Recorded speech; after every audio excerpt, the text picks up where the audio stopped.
Hello.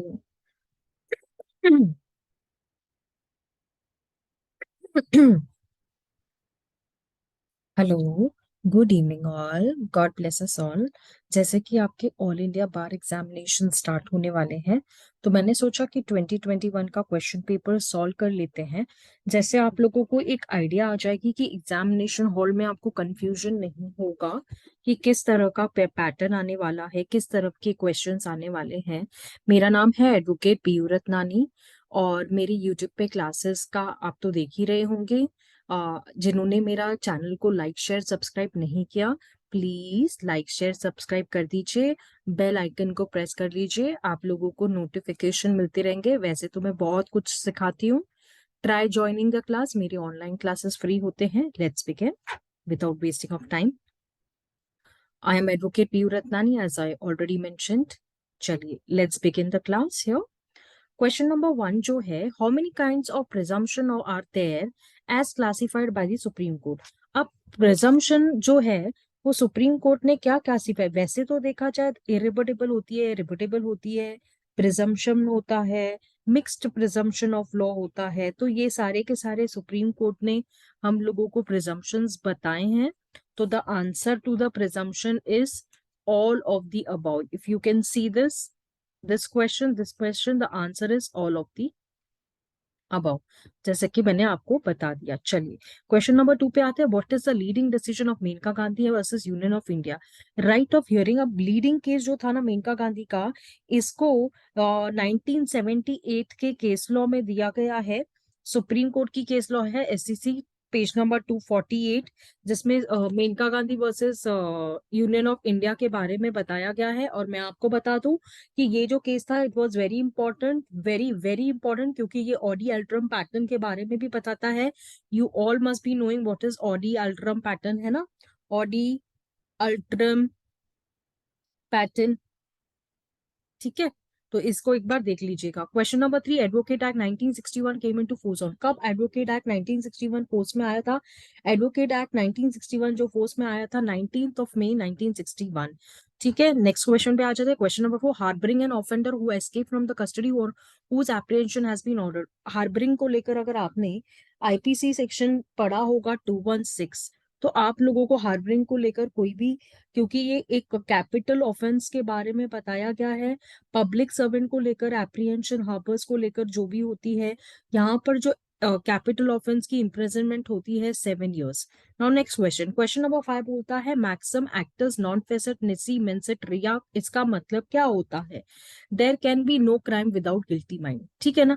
आपको हर हर question 5 में ऐसे बता दूं कि जो भी ये मैक्सिम दी गई है, इसमें ये लैंटन फ्रेज से ली गई है। इसका मतलब होता है unless his mind is guilty, जो भी पर्सन होगा, आपको पता होगा, this is expressed in section number 84 of IPC.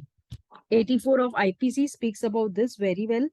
Okay, now coming to question number 6, law laid down under section 73 of Indian Contract Act is related to which of the following cases? Hadley versus Baxendale, ये जो case है ये बहुत important case है। Section number 73 of contract act को लेकर इसने सब, अगर आपने सेक्शन 73 पढ़ा है तो आपको ये क्वेश्चन लेने में आसानी होगी। Hindu marriage act 1955, petition in which a decree of restitution of conjugal rights has been passed to apply to court for a decree for divorce by showing that there has been restitution of conjugal rights as between the parties of marriage for a period of 1 year or upwards after passing the decree।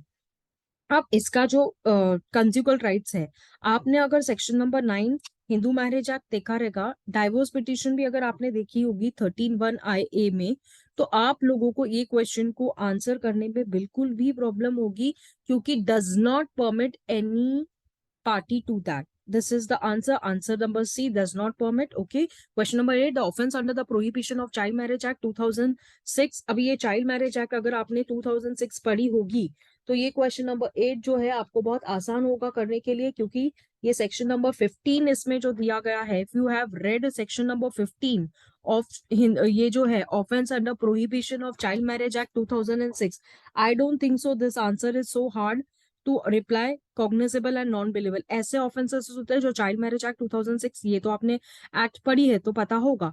Land acquisition, central government of the private public partnership project consent. अब ये जो है ना, इसमें 70% जो होता है, the answer is 70%।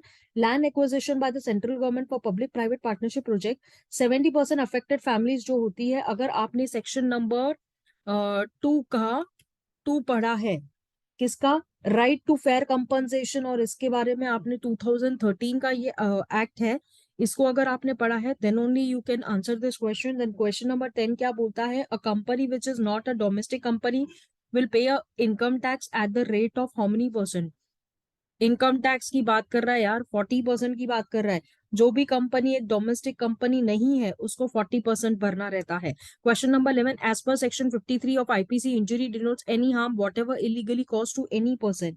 अब ये सारे इंग्रेडिएंट्स जो है, बॉडी, माइंड, रेपुटेशन, तो answer is all the above. इसमें अगर आपने सेक्शन 53 आईपीसी पढ़ा है, तो no doubt you can answer this question. Question number 12, which of the following cases can be cured 465 of CrPC. 465 और आईपीसी में कंफ्यूज मत होना, क्योंकि ये reading and recording of the evidence की बात करता है। In one case into the another companion case, यानी कि एक केस और दूसरे केस कनेक्टिविटी से ही चलते हैं। जैसे पता है ना आपको कि 465 जो सीआरपीसी के अंदर दिया गया है, कि अगर कोई सेंटेंस है, कोई फाइंडिंग रिवर्सिबल एरर हो सकता है, ओमिशन हो सकती है, इरेगुलरिटी हो सकती है, उसमें अपील में जाने के लिए क्या करोगे, इसी को तो आप लोगे ना। तो the answer to this question is reading and recording the of evidence taken in one case and another companion case. Okay. Question number 13 क्या बोलता है, which of the following statements hold true for the DINOVA trial। DINOVA trial को लेकर अगर आपने पता रहेगा कि it is a fresh trial, ये एक न्यू ट्रायल होता है, ये बिगिनिंग होता है। यानी कि जो केस, अगर आपने ये केस देखा होगा, messrs EXL carriers versus Franklin aviation services private limited, 2020 की केस लॉ है, सुप्रीम कोर्ट, पेज नंबर 621। अगर इसको एक बार पढ़ के जाना, because this relates to de novo trial, it's very important case. So the answer to this question is all the de novo trial at least be the last resort. Okay, it's the last resort. चलो, question number 14, I have already said protection against the arrest and detention certain cases mention which of the following article of Indian constitution. ऐसा कौन सा article है जो यहाँ पे बता रहा है कि protection against arrest detention mention in article 22 of the constitution. तो आर्टिकल 22 ऑफ द कॉन्स्टिट्यूशन मैंने बैठे बैठे ही पूरा आंसर ही बता दिया। तो आई होप आप लोगों को समझ भी आ रहा है, मजा भी आ रहा है, और इस तरह से पेपर पर सॉल्व करोगे बिना टाइम वेस्ट किए तो मजा आएगा। चलो आ जाते हैं क्वेश्चन नंबर 15 पे। Article 300A of the Indian constitution, that is a right to property. अब ये जो था 44th अमेंडमेंट एक्ट की बात कर रहा है। Right to property is no longer fundamental right rather than it is a constitutional right and a legal right not exist in article 300A। अगर इतना पता होगा तो पता ही होगा। और इसको लेकर एक केस लॉ है, अगर आपने देखी होगी ये case law, Jilu Bai Nana Bai Khachar versus state of Gujarat की केस लॉ है, AIR, you can 1995 Supreme Court, page number 142, read this, you will know the case also with the article 300A का क्लैरिफिकेशन आ जाएगा। देखो यहाँ पे प्रॉपर्टी की बात कर रहा है, 300A की बात कर रहा है, 44 अमेंडमेंट की बात कर रहा है। तो ये इंसर्ट किया गया था कॉन्स्टिट्यूशन अमेंडमेंट में in the year 1978। If you know this then the answer is the best. चलिए, क्वेश्चन नंबर 16 पे आ जाते हैं। Which of the following section Muslim personal law Shariat application act 1937 have been repeal amended by the section 6 of the dissolution of the marriage. अगर इसके बारे में आपको पता है तो ही आप इसको ये करना, क्योंकि आंसर जो है वो तो मैं आपको बता देती हूँ, लेकिन थोड़ा सा ये बता देती हूँ कि सेक्शन 5 मुस्लिम पर्सनल लॉ जो थी, application act 1937 has been repeal, इसको रिपील कर दिया गया था by section of dissolution of marriage act, dissolution of marriage act 1939। ठीक है। Now coming to question number 17, a railway servant was killed in a bus accident during the course of employment. His family members may claim a compensation under which act? Either A and B, क्योंकि ये act दोनों बनाए गए हैं, या तो इसमें आप कंपनसेशन मांगो या तो इसमें आप कंपनसेशन मांगो। लालच बुरी भला है, क्योंकि ये एक्सीडेंट हुआ है during his employment. Okay, casting couch is a Bollywood, Indian film industry is an example of. अभी कास्टिंग काउच को लेकर ये तो सेक्सुअल हैरेसमेंट ही होती है, ये तो आप जानते ही है, क्योंकि कास्टिंग काउच जो है बॉलीवुड की इंडियन फिल्म इंडस्ट्री में जो 354A की पनिशमेंट